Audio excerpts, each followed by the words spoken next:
Oke. Halo guys, balik lagi ke segmen kita yaitu Ngopat, Ngobrol with 10.4.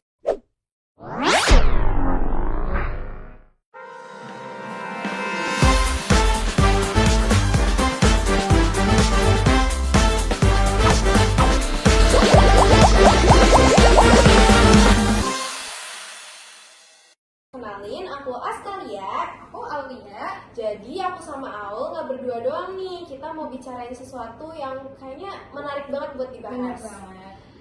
Narasumber, ayo masuk dong. Sini. Halo. Halo. Ini dia nih narasumber kita. Sebelumnya kalian kenalan dulu dong biar yang nonton juga pada kenal. Oke, hai guys, kenalin aku Helen sebagai salah satu narasumber di sini. Tapi aku nggak sendiri nih, ada teman-teman aku yang lain. Guys, kenalin diri kalian masing-masing dong. Iya, halo.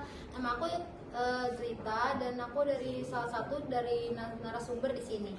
Kalau nama gue Fadlan sebagai salah satu narasumber sini juga. Sama kenal ya. Ngomong-ngomong, kalian lagi ada sibuk apa nih? Aku sih sibuk sekolah aja. Iya, aku juga. Kalau gue sih akhir-akhir ini lagi nganggur ya. Ngomong-ngomong nganggur, kayaknya pengangguran di Indonesia makin banyak gak sih, Aul? Gue tahu pengangguran di Indonesia jumlahnya udah sekitar 7,20 juta jiwa. Menurut aku pengangguran tuh berpengaruh banget ke ekonomi. Bener banget sih. Sepengetahuan kalian, ekonomi itu apa sih? Nah, ilmu ekonomi itu sebuah bidang yang mempelajari pengelolaan sumber daya baik secara perorangan, masyarakat, kelompok, hingga negara. Tujuannya itu buat mencapai kemakmuran dan kesejahteraan. Oh gitu ya. Terus kok bisa sih dinamain ekonomi? Nah, istilah ekonomi itu asalnya dari bahasa Yunani yang yaitu oikos yang berarti keluarga dan rumah tangga.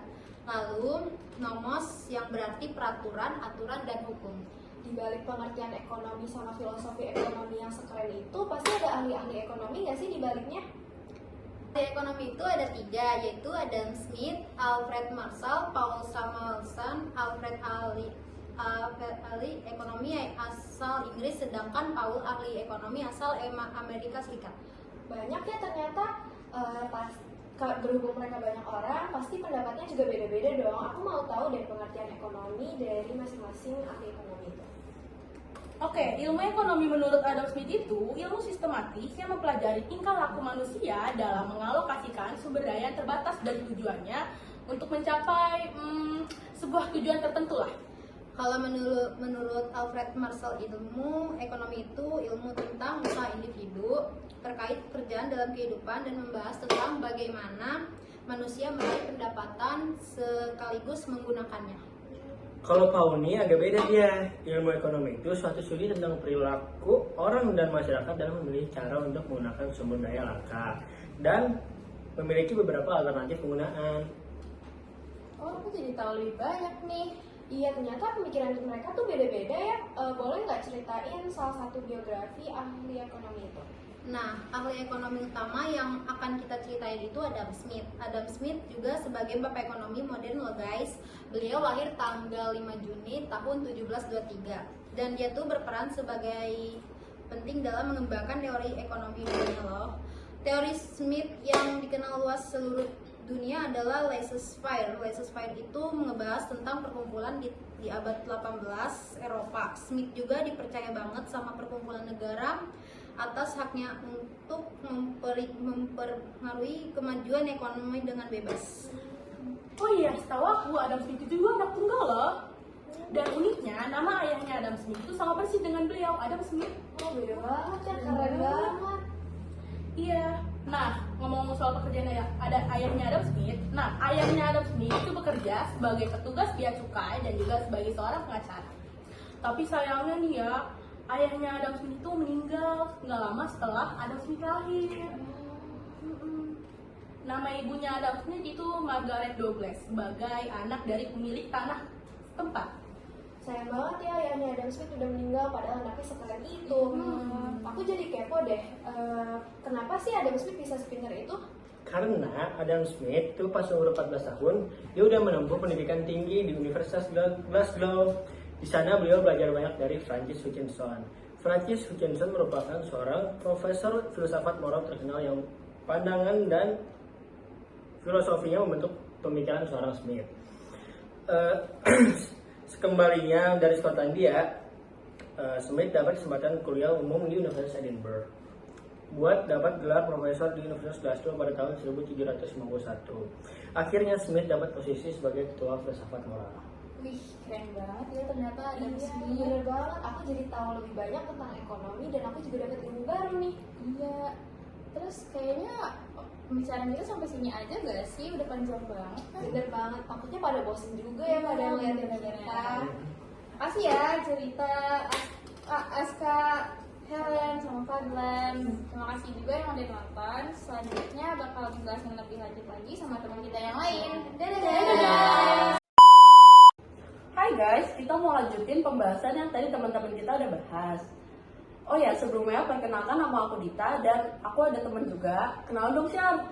Oh iya, ya perkenalkan ya guys, nama saya Absyar yang si paling ganteng. Iyain aja ya guys. Dan tentunya kita juga ada narasumber yang mau kita wawancarai. Narasumber, masuk dong. Halo. Hai. Nah, kedua narasumber kita udah masuk nih. Kita lanjutin aja kali ya sesi tanya jawab ya. Oh ya, sebelumnya perkenalan diri dulu dong. Betul nih, nama kalian siapa sih?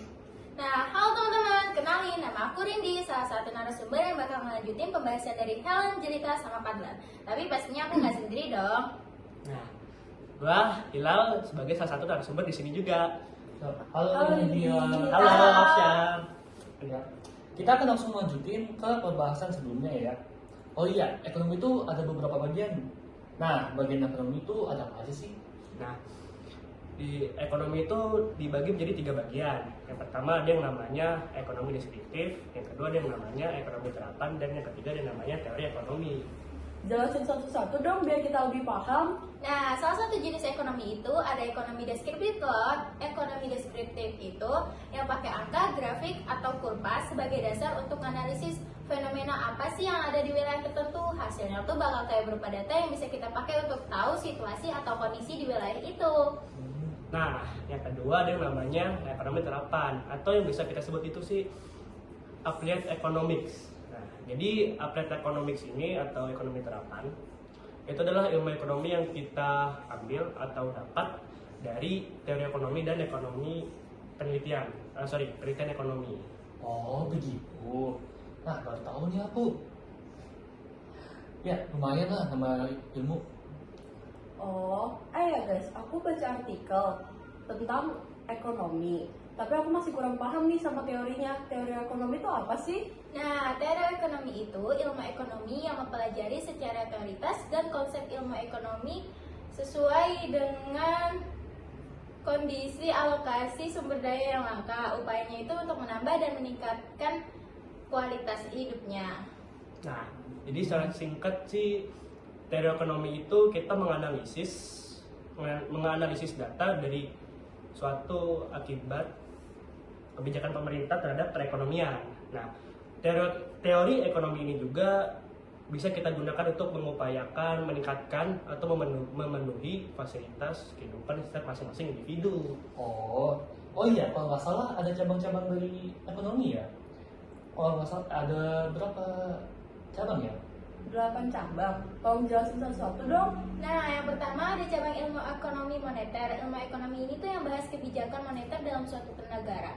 Yang kedua, ilmu ekonomi publik yang bahas fungsi pemerintah dalam ekonomi itu apa sih. Yang ketiga, ilmu ekonomi internasional yang bahas aktivitas ekonomi antar negara. Yang keempat, ilmu ekonomi industri yang bahas interaksi suatu perusahaan dengan suatu industri. Nah, misalnya lanjut ya. Jadi yang kelima ada yang namanya ilmu ekonomi regional. Nah, jadi ilmu ekonomi regional ini tuh membahas tentang